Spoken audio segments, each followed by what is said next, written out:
What is the best way to deal with a crisis on social media? Well, this is an area that is really, really crucial now, but often gets neglected by people, or they might be a little bit fearful of it all. The explosion of social media and online news has provided a very quick route for people, particularly people who are feeling aggrieved, to vent their feelings straight away.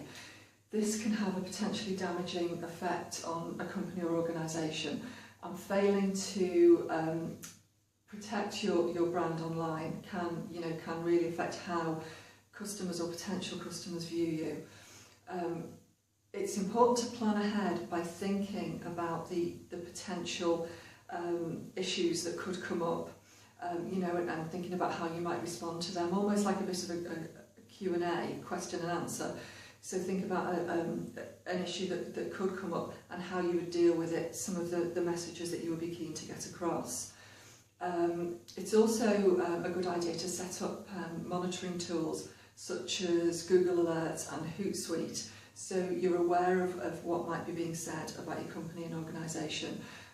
So it comes through instantly, and you can start planning any response that might be required.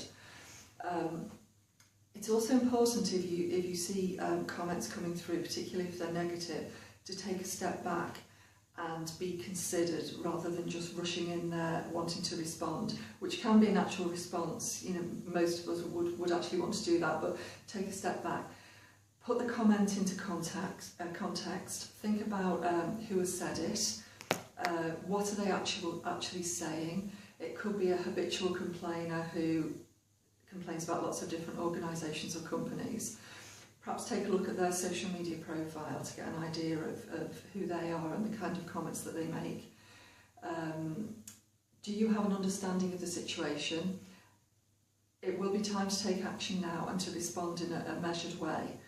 And when crafting the response, address the user, the person who's actually made the comments, as much as possible.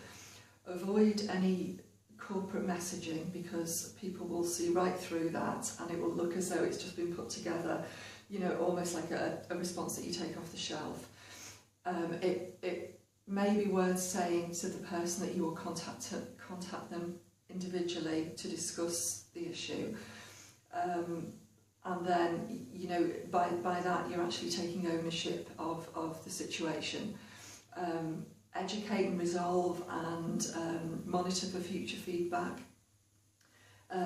Be as transparent as you can and be as genuine and authentic as you can.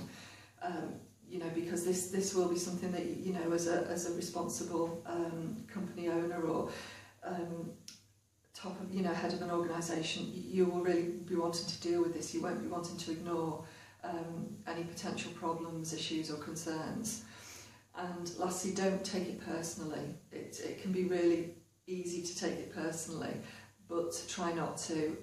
Personal feelings and your emotions can actually cloud your judgment and affect how you subsequently deal with that crisis.